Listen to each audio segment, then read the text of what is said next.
dans Jean au chapitre 1. On va lire quelques versets pour commencer, le verset 1 à 5, les versets ensuite 12 à 14 et les versets 16 à 18, mais toujours dans Jean 1. Alors, si vous voulez tourner avec moi dans vos Bibles ce matin.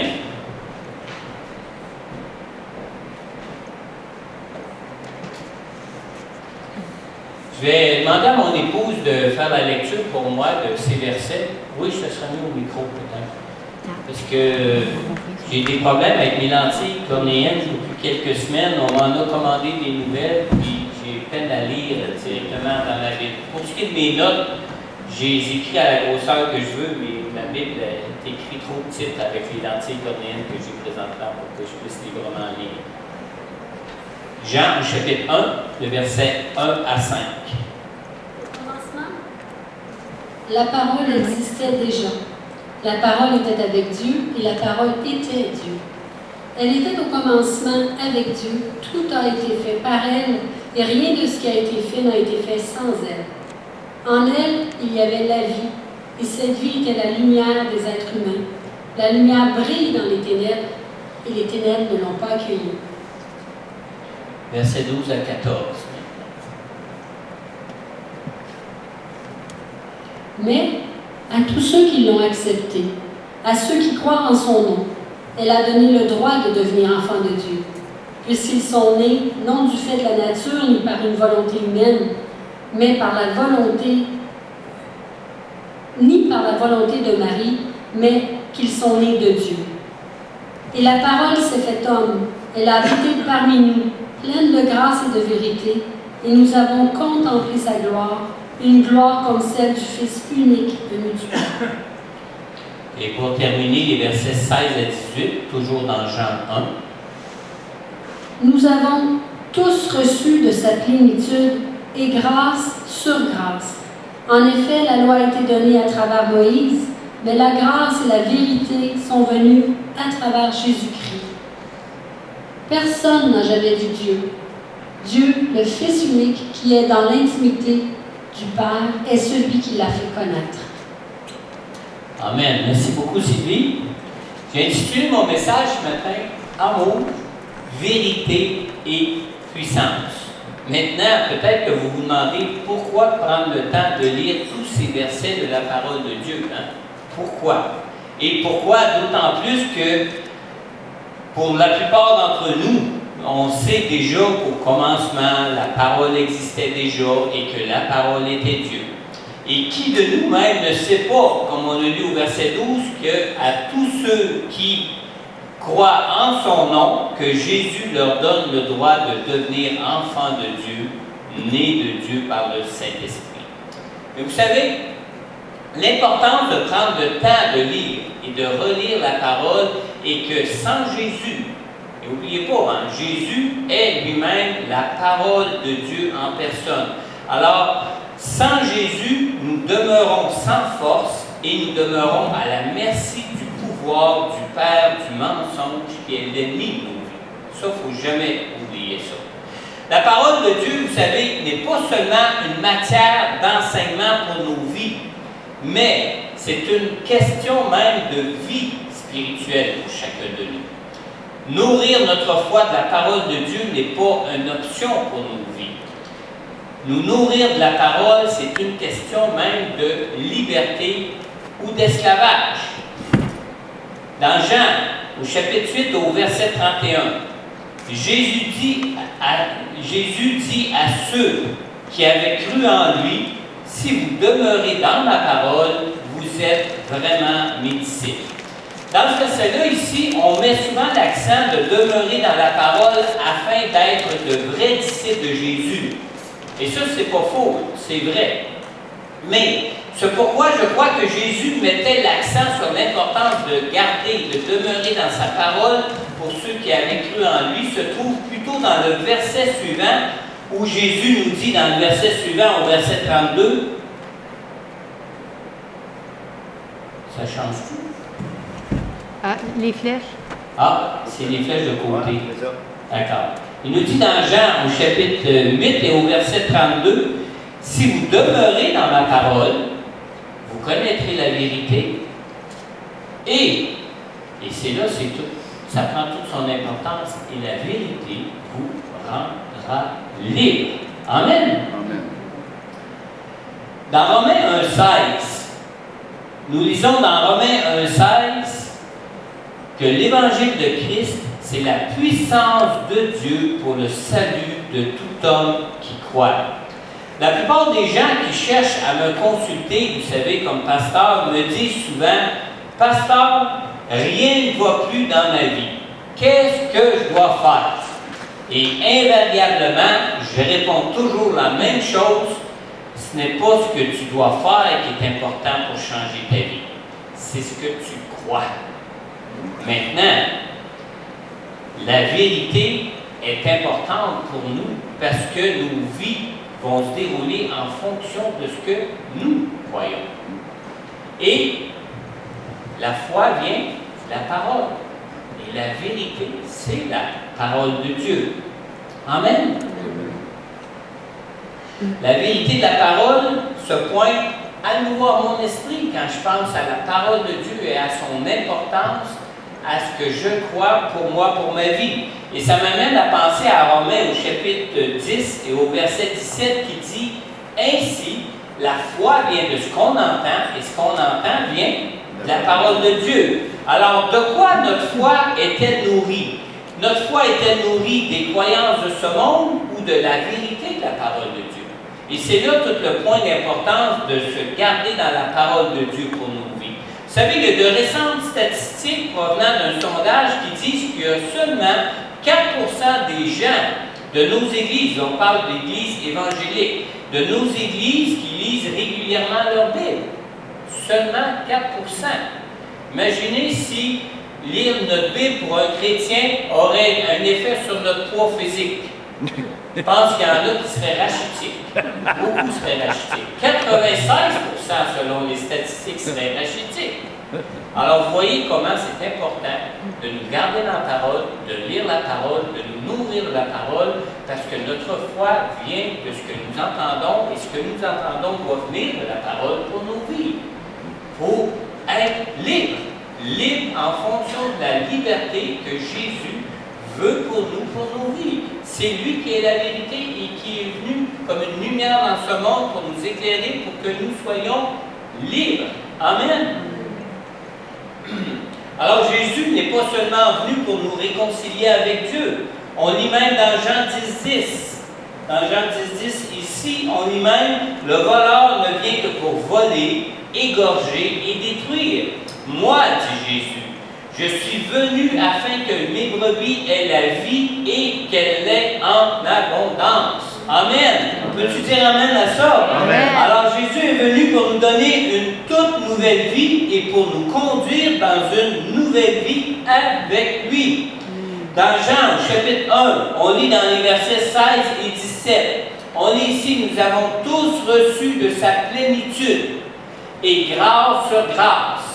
Mais la grâce et la vérité sont venues à travers qui? Sont venues à travers Jésus. Alors, pour notre réconciliation avec Dieu, pour notre guérison, pour notre délivrance et pour notre liberté en Jésus, nous avons deux choses ici dans ce verset-là, dans le verset 16 ou le verset 17 de Jean 1. La première chose, c'est que nous voyons qu'en Jésus, nous avons la grâce. Mais la deuxième chose, c'est que nous voyons aussi en Jésus que non seulement nous avons la grâce, mais que nous avons aussi la vérité. Parce que la vérité est importante dans nos vies. Non seulement la grâce, mais la vérité de Dieu aussi pour nos vies. Dans Jean 1,17, on a lu en effet, la loi a été donnée à travers Moïse, mais la grâce et la vérité sont venues à travers de Jésus-Christ. Alors, tout ce que Dieu avait donné à son peuple à travers Moïse était vrai. La loi était bonne. La loi était vraie. Mais est-ce que la loi, même si elle était vraie, pouvait sauver qui que ce soit? Non, la loi pouvait sauver personne. Mais cette loi demeurait sans effet pour Israël, car la grâce de Dieu que nous avons en Jésus n'avait pas encore été donnée. Alors la grâce ne trouve sa puissance que dans la vérité, et Jésus n'est pas seulement venu pour nous apporter la grâce, mais Jésus est venu aussi pour nous apporter la vérité, car la grâce sans vérité n'a aucun effet de puissance pour nos vies. Tout ce que Dieu avait donné, Moïse, vous savez, était lui-même un type du Messie de Dieu, un type de Jésus pour la délivrance du peuple. Et le peuple de Dieu avait reçu à travers Moïse tout ce qu'il devait connaître pour voir la réalisation des promesses de Dieu pour leur vie. Sauf que les gens du peuple ont cru qu'ils pouvaient d'eux-mêmes marcher parfaitement dans la volonté de Dieu, simplement en suivant scrupuleusement la parole. Mais sans la grâce, personne ne peut accomplir la parole. Amen. Même avec toute la bonne volonté du monde et avec un cœur gros comme ça, je ne peux pas le faire plus gros, il faut que je tienne mon micro près de mes lèvres, mais gros comme ça, même avec un cœur gros comme ça pour vouloir plaire à Dieu dans nos vies, on ne peut y arriver sans compter sur la grâce de Dieu qui nous est offerte en Jésus pour y arriver. Alors jusqu'à Jésus, les gens du peuple de Dieu plaçaient leur foi en la parole de Dieu pour satisfaire la justice de Dieu, mais ils plaçaient aussi leur foi en eux-mêmes pour arriver, au lieu de placer leur foi en Dieu, en Jésus, pour arriver à bénéficier de sa grâce pour leur vie. Dans Jean chapitre 5, au verset 39 et 40, on lit ici, Jésus qui parle ici. Jésus dit, « Vous étudiez les Écritures parce que vous pensez avoir par elles la vie éternelle. Mais vous ne voulez pas venir à moi. » Pardon. Jésus dit ici, « Ce sont elles qui rendent témoignage à mon sujet et vous ne voulez pas venir à moi pour avoir la vie. » Vous savez, sous l'alliance de Moïse, les gens du peuple oubliaient que le Messie s'appellerait Emmanuel. Vous savez que notre Messie s'appelle Emmanuel et elle enfantera un fils qu'on appellera Emmanuel. Jésus fait chair, venu sur terre pour habiter parmi nous, pour être parmi nous, et une fois qu'il est retourné au ciel, il nous a envoyé son Saint-Esprit pour continuer à demeurer, à être Emmanuel, Dieu avec nous, en nous, pour nos vies. Amen. Pardon. Vous savez, nous nous appelons des pentecôtistes. Savez-vous pourquoi on s'appelle des pentecôtistes? Nous nous appelons des pentecôtistes parce que nous croyons à la puissance du Saint-Esprit pour voir les promesses de Dieu prendre place dans nos vies et prendre place dans la vie des gens de notre entourage. Sans la grâce de la plénitude du Saint-Esprit en nous, la seule vérité de la parole, avoir seulement que la vérité de la parole, ça nous laisserait vraiment sur notre appétit, puis ça nous laisserait même avec tous nos désirs et nos espérances dans nos vies sans même espérer les voir s'accomplir ou se réaliser un jour. Vous savez, depuis le jour de la Pentecôte, le Saint-Esprit a été envoyé pour tous ceux qui s'y attendraient et pour tous ceux qui aspireraient au Saint-Esprit. Malheureusement, avec le temps, le baptême du Saint-Esprit a été relégué aux oubliettes et heureusement, dans sa grâce, le Seigneur a dû susciter des hommes et des femmes de Dieu depuis le jour de la Pentecôte pour construire des réveils, pour conduire des réveils et ramener l'importance de l'expérience du baptême du Saint-Esprit. Maintenant, est-ce qu'il y en a qui connaissent Smith Wigglesworth? Est-ce qu'il y en a qui ont déjà lu les livres de Smith Wigglesworth? Smith Wigglesworth, vous savez, a été un prophète à son époque qui a donné 2 paroles prophétiques qui ont marqué les générations qui lui ont succédé par la suite. La première parole prophétique que Smith Wigglesworth a donnée, la première est une prophétie qui s'est déjà accomplie à l'époque du début de ma propre génération, dans les années début 60. Par la suite, on a connu des réveils, n'est-ce pas? Les gens se souviennent des réveils qu'on a connus à partir des années 70 jusqu'au milieu des années 80 à peu près, où on prêchait l'Évangile, puis les gens se repentaient. On prêchait la parole de Dieu, puis les gens étaient touchés. On faisait des rencontres de proclamation de l'Évangile, et puis sans même faire de publicité ni d'annonce nulle part, ici au Québec. Les salles se remplissaient. Est-ce qu'il y en a qui ont connu ça ici? Il y en a qui ont connu ça ici. Moi, j'ai connu ça, mais juste à la fin. Je suis venu au Seigneur en 86. À la rencontre où je suis venu au Seigneur, c'est une rencontre avec l'évangéliste Mario Mascotte, qui vient du Québec. Et puis, l'église, c'était pas une église, c'est-à-dire c'était loué dans une salle, un auditorium de la salle Henri Morin à Sainte-Adèle. Et puis, c'était rempli de gens. Puis, les gens de l'église, c'était une toute petite église à l'époque, où mon pasteur était pasteur. C'était une petite église de 7 ou 8 personnes seulement. Et dans cette petite église, les gens étaient tout surpris de voir entrer tous ces gens en foule. Et je faisais partie de ces gens qui sont entrés dans cette église en foule ce soir-là. Ce soir-là, au moment où Mario Mascotte a fait l'appel à donner leur vie au Seigneur, 70 personnes se sont avancées de nous. Moi-même, j'étais de ces 70 personnes-là. Le lendemain, j'étais à l'église. Et j'ai toujours été à l'église à partir de ce lendemain matin-là jusqu'à aujourd'hui. Si j'ai manqué des dimanches depuis ces 30 ans-là, je peux peut-être les compter sur mes deux mains, sur les 10 doigts de ma main, tellement que j'ai été à l'église par la suite, touché par le Saint-Esprit, réveillé par le Saint-Esprit, animé par le Saint-Esprit. Amen. Alors, cette parole donnée par Will Goldsworth a été adressée à David Duplessis, au début des années, fin des années 50, début des années 60, ou plutôt bien quelques années avant fin 50. Et David Duplessis, s'il y en a qui ne le connaissent pas, c'est celui qu'on a appelé par la suite M. Pentecôte, qui a joué un rôle très important dans le réveil mondial qui a suivi dans le début des années 70, aller jusqu'au milieu des années 85. Et cette prophétie annonçait un mouvement de l'esprit qui était pour durer, qui était pour conduire, les croyants à revenir à la manifestation des dons de l'esprit comme au jour de la Pentecôte. Cette prophétie visait emmener ce retour aux dons spirituels au sein des grandes églises traditionnelles. Et c'est ça qui était surprenant dans cette prophétie.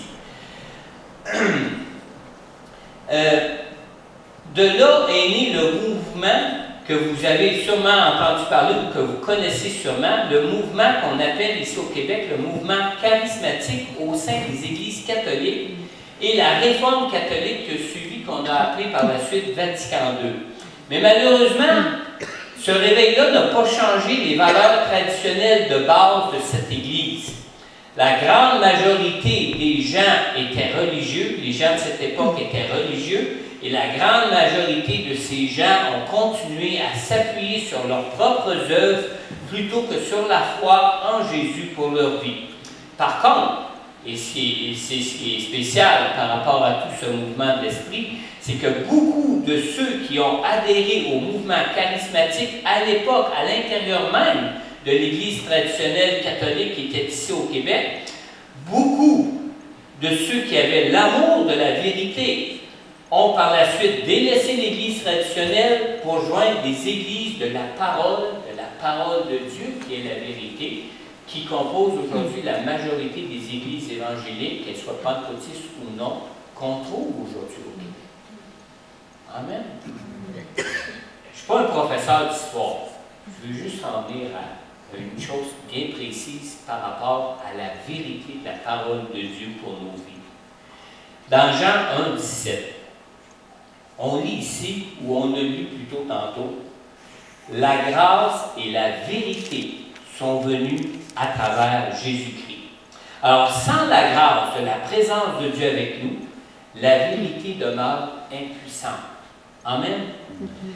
Personne ne peut arriver à marcher dans la vérité qui nous rend libres, sans la personne du Saint-Esprit qui a été libérée par Dieu pour nos vies, suite au sacrifice de Jésus pour nous, sacrifice de Jésus pour nous, qui nous a réconciliés avec Dieu pour connaître la personne du Saint-Esprit, qui est la vérité de Dieu aussi dans nos vies. Mais l'inverse est tout aussi vrai. C'est que sans la vérité de la parole, la grâce demeure, elle aussi, sans effet. Et ça, il ne faut pas l'oublier. Jésus n'est pas seulement venu apporter la grâce de Dieu pour nous, mais est aussi venu pour nous apporter et la grâce et la vérité. Dans Jean 1,17, on vient de lire, la grâce et la vérité sont venues à travers Jésus-Christ. Et cette deuxième parole prophétique de Smith Wigglesworth a été donnée environ 1 an avant sa mort à l'occasion d'une campagne de 7 jours que faisait Smith Wigglesworth à l'époque. Et cette deuxième prophétie de Wigglesworth concernait un renouveau spirituel qui aujourd'hui reste encore à accomplir. Est-ce qu'il y en a qui s'attendent à un réveil ici au Québec? Amen. Depuis des années, on prophétise un réveil qui devrait arriver bientôt ici au Québec, en Amérique du Nord particulièrement, et qui va s'étendre jusque dans tout le reste du monde. C'est particulier parce que déjà en Amérique du Sud, on voit depuis quelques années un réveil vraiment qui prend place d'une façon puissante là-bas.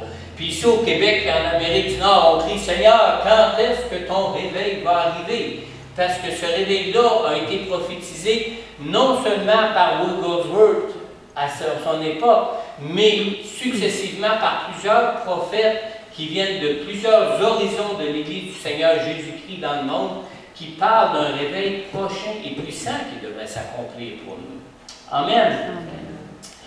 Smith Wigglesworth, dans son livre qui s'intitule « L'onction de son esprit », l'auteur n'est pas Smith Wigglesworth lui-même, mais quelqu'un qui a écrit de son histoire pour lui, et l'auteur dit ceci. Il dit que, je ne sais pas si je l'ai, oui, c'est ça, je l'ai ici. Il dit que le premier mouvement prophétisé à Duplessis apportera la restauration des dons de l'esprit. Et le second mouvement mettra l'accent sur la parole de Dieu. On a connu un réveil qui est venu des charismatiques où ce qu'on a mis depuis ces années l'accent sur la manifestation des dons de l'esprit pour nos vies. Mais le nouveau réveil qui va venir, le nouveau réveil va prendre place à cause que l'accent va avoir été mis sur la vérité. Parce que même avec la grâce de Dieu, sans la vérité n'a pas de puissance. Mais la vérité sans la grâce de Dieu, comme la grâce sans la vérité, ni un ni l'autre n'a pas de puissance pour nos vies. Amen. Et il poursuit en disant que Wigglesworth ajouta que lorsque les deux mouvements se rejoindraient, et la grâce des dons et la vérité de la parole, que nous verrons le plus grand mouvement de l'Église de Jésus-Christ, le plus grand mouvement qu'il n'ait jamais connu encore dans le monde. Amen. On peut avoir de l'espoir ce matin. Non seulement pour nous, pour nos vies, à travers la puissance de la grâce et de la vérité de Dieu, mais on peut avoir de l'espoir même pour nos familles, même pour nos voisins, même pour nos collègues de travail, même pour nos amis, même pour la grandeur du Québec ici et pour toute l'Amérique du Nord et pour le monde entier de voir un réveil prendre place. Un réveil qui va être suscité parce que l'accent va avoir été mis sur la vérité de la parole de Dieu pour nous. Amen. La grâce de la toute-puissance de Dieu dans nos vies par le Saint-Esprit ne peut être manifestée sans la vérité. On lit à ce sujet-là dans 2 Corinthiens chapitre 13 au verset 8, on lit ici, « En effet, nous n'avons pas de puissance contre la vérité, mais nous n'en avons que pour la vérité. » Alors, tout peut devenir catastrophique pour un croyant qui n'aspire pas à la vérité pour sa vie par amour pour Dieu. La puissance surnaturelle, écoutez bien, la puissance surnaturelle qui se manifeste dans ce monde n'est pas seulement l'affaire de Dieu, La puissance surnaturelle qui peut se manifester dans ce monde est aussi l'affaire des esprits de ténèbres qui agissent dans ce monde. Et ça, il ne faut jamais oublier ça. On lit dans 2 Thessaloniciens, au chapitre 2, je pense que j'ai oublié d'indiquer le chapitre ici, au chapitre 2, dans le verset 9 et 10, on lit ici que, en parlant de l'Antéchrist, que la venue de cet impie se fera par la puissance de Satan, avec toutes sortes de miracles, de signes et de prodiges mensongers, et avec toutes les séductions de l'injustice pour ceux qui périssent parce qu'ils n'ont pas accueilli l'amour de la vérité pour être sauvés. On voit comment l'enjeu de la vérité de la parole de Dieu va être en prééminence et en toute importance vers la fin des temps. Et on sait qu'on s'approche de plus en plus vers la fin des temps dans nos vies. La grâce de Dieu pardonne, la grâce de Dieu guérit, la grâce de Dieu libère et délivre ceux qui croient, mais Dieu n'accorde sa grâce qu'à ceux qui se repentent, qu'à ceux qui aspirent à recevoir la lumière de Dieu qui est la vérité pour leur vie. Amen. La grâce de la puissance de Dieu peut-elle nous apporter une nouvelle vie sans que le mal qui nous détruisait ne soit enrayé de nos vies? Non, c'est impossible. On ne peut se tenir dans la grâce de Dieu en prétendant être dans la grâce de Dieu et marcher du même coup avec le monde. C'est impossible. On a besoin de la vérité. La vérité pour que nos vies soient sanctifiées, la vérité pour que nos vies soient libérées, libérées du mal, libérées du péché, libérées de nos faiblesses, libérées pour marcher dans la puissance de Dieu et avec Dieu dans nos vies. Amen. Un croyant qui ne recherche que la puissance d'un Dieu de grâce, sans aspirer à marcher en nouveauté de vie, demeure esclave de la puissance des ténèbres. Et les ténèbres vont continuer à détruire sa vie. J'aimerais vous partager deux histoires de délivrance qu'on retrouve dans la parole de Dieu. On a premièrement l'histoire du paralytique qui est guéri à la piscine de Bethesda. Alors on lit ici dans Jean chapitre 5 au verset 14 concernant cette histoire. Jésus le retrouva donc dans le temple et lui dit: « Te voilà guéri, ne pêche plus, de peur qu'il ne t'arrive quelque chose de pire. » On a aussi l'histoire de la femme adultère. L'histoire de la femme adultère qu'on retrouve dans Jean chapitre 8 dans les versets 8 à 11. Et on lit ici que Jésus lui dit: « Femme, où sont ceux qui t'accusaient? Personne ne t'a condamné. » Elle répondit: « Personne, Seigneur. » Jésus lui dit: « Moi non plus, je ne te condamne pas. Vas-y et désormais, ne pêche plus. » Alors nous avons besoin de marcher dans la vérité. Nous avons besoin de nous garder dans la vérité pour être gardés dans la grâce de Dieu et libres pour tout ce qui concerne nos vies, dans nos vies présentement. Le mouvement de l'Esprit qui apporterait la restauration de la manifestation des dons spirituels comme au jour de la Pentecôte qui a été prophétisé par Will Gosworth est déjà accompli. Mais je crois que notre plus grand besoin actuellement, c'est de voir des croyants qui ont soif, des croyants qui ont faim de la vérité de la parole de Dieu, la vérité qui les rendra libres comme Jésus l'a affirmé. Amen. On entend tous, depuis quelques années déjà, l'accomplissement des prophéties qui nous parlent d'un grand mouvement de réveil de l'esprit qui débuterait au Québec, qui débuterait même plus précisément dans la région de la capitale, ici au Québec, pour s'étendre jusqu'aux extrémités de la terre. Alors après avoir parlé du second mouvement qui mettrait l'accent sur la parole de Dieu, Smith Wigglesworth avait précisé que lorsque les deux mouvements se répandraient, et je l'ai noté ici, a précisé que nous verrions le plus grand mouvement que l'Église de Jésus-Christ n'ait jamais connu. Alors Jésus n'a pas seulement dit que la vérité nous rendra libres, mais qu'il était aussi venu pour que nous puissions recevoir ce que le Père avait promis pour connaître la vérité, pour marcher dans la vérité et pour révéler l'ennemi qui est le père du mensonge dans nos vies, l'ennemi qui nous tient encore captifs dans les ténèbres en nous gardant dans la séduction du mensonge. Dans Jean 8,32, Jésus a dit, « Si vous demeurez dans ma parole, vous connaîtrez la vérité et la vérité vous rendra libre. » Et dans Jean 16,13,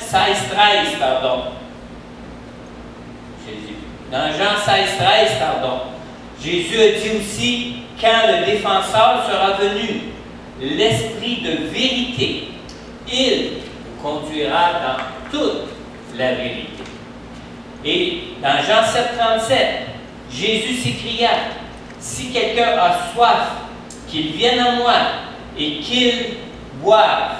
Celui qui croit en moi, des fleuves d'eau vive couleront de lui. Et Jésus dit cela à propos de l'Esprit que devaient recevoir ceux qui croiraient en lui. Et finalement, dans Actes au chapitre 1, dans les versets 5 et 8, on lit ici que Jésus dit, Jean a baptisé d'eau, mais vous serez baptisés du Saint-Esprit. Vous recevrez une puissance lorsque le Saint-Esprit viendra sur vous. Alors, ce matin, si tu n'as encore jamais adressé au Seigneur Jésus une prière pour l'accueillir, une prière pour accueillir Jésus dans ta vie, Jésus qui est venu nous apporter la grâce et la vérité de Dieu qui nous rend libres, je voudrais t'inviter à le faire maintenant. Si ce matin, tu reconnais que tu es un pécheur, tu reconnais que tu désires sincèrement devenir une toute nouvelle personne par le Saint-Esprit de Dieu en toi et que tu désires connaître une pleine liberté pour ta vie, je t'invite simplement à adresser à Dieu cette courte prière. Ce n'est pas nécessaire de la répéter mot à mot comme je vais la dire. Simplement, si tu as un cœur qui veut s'adresser d'un cœur sincère à Dieu, simplement te mettre en accord avec cette prière et l'adresser de ton cœur à Dieu avec moi. Père Céleste, je crois que tu as pour moi maintenant et pour la vie éternelle à venir un plan de vie où je peux connaître un tout autre fruit que celui que j'ai porté dans ma vie jusqu'à maintenant. Le fruit de ta parole qui est la vérité.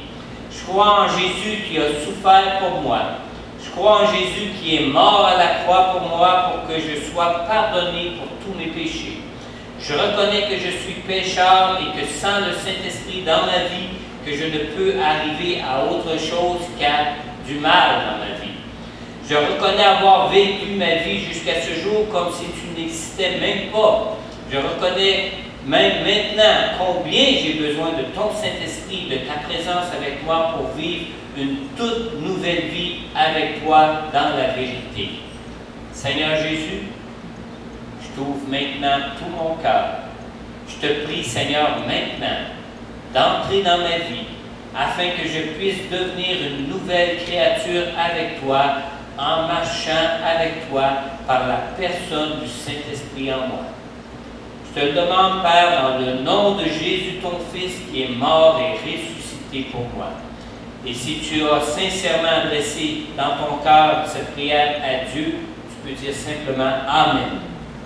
Maintenant, si vous êtes de ceux qui écoutez ce message en ligne et que vous avez adressé cette prière au Seigneur, n'hésitez pas à prendre contact avec Pasteur Corneille, qui est le pasteur de cette église, afin qu'il puisse prier pour toi et qu'il puisse t'accompagner dans cette nouvelle marche dans la grâce et dans la vérité de Dieu en Jésus pour toi par le Saint-Esprit. Et pour ceux qui sont ici présents, ici ce matin à l'église, vous pouvez simplement maintenant vous avancer que je puisse prier pour vous. Je vais inviter mon épouse à venir nous conduire dans un dernier chant de louange. Maintenant, une deuxième chose aussi avant qu'on passe à la prière. Maintenant, pour ceux qui avaient déjà fait cette prière pour accueillir Jésus dans votre vie avant aujourd'hui, j'ai seulement une simple question pour vous ce matin. Une simple question pour vous ce Prenez bien le temps vous-même de vous poser cette question. Marchez-vous dans la vérité de Dieu dans votre vie maintenant? Peut-être ne voyez-vous pas la puissance de Dieu pour vous dans vos vies pour connaître la liberté que vous aimeriez, que vous désiriez avoir dans vos vies. Une liberté face à ce monde, une liberté face à vos faiblesses, une liberté face à des choses de vos vies que vous savez que ce sont des choses qui vous détruisent ou qui détruisent ou empoisonnent votre vie. Peut-être c'est votre cas. Mais sachez ce matin que Jésus est venu spécialement. Il est venu spécialement pour toi. Le Seigneur Jésus est venu spécialement pour toi, pour te rendre libre de ces choses. C'est même la raison pour laquelle Jésus t'a promis la personne du Saint-Esprit pour toi dans ta vie. Alors, tu as besoin de Jésus pour ta vie afin de marcher dans la vérité qui a la puissance de pouvoir te rendre libre de toutes ces choses. Pour tous ceux qui sont en ligne et qui se sentent touchés ce matin en ce qui concerne cette question, en ce qui concerne votre marche dans la vérité par le Saint-Esprit, je vous invite d'abord à en parler vous-même directement avec le Seigneur. Vous lui avez déjà confié votre vie. Mais je vous invite aussi à prendre contact avec Pasteur Corneille afin qu'il puisse aussi prier pour vous. Priez pour vous, priez en ce qui concerne votre relation avec Jésus, votre relation avec Dieu par le Saint-Esprit dans votre vie. Et pour ceux qui sont ici présents ce matin avec nous, vous pouvez aussi vous avancer maintenant pour que je puisse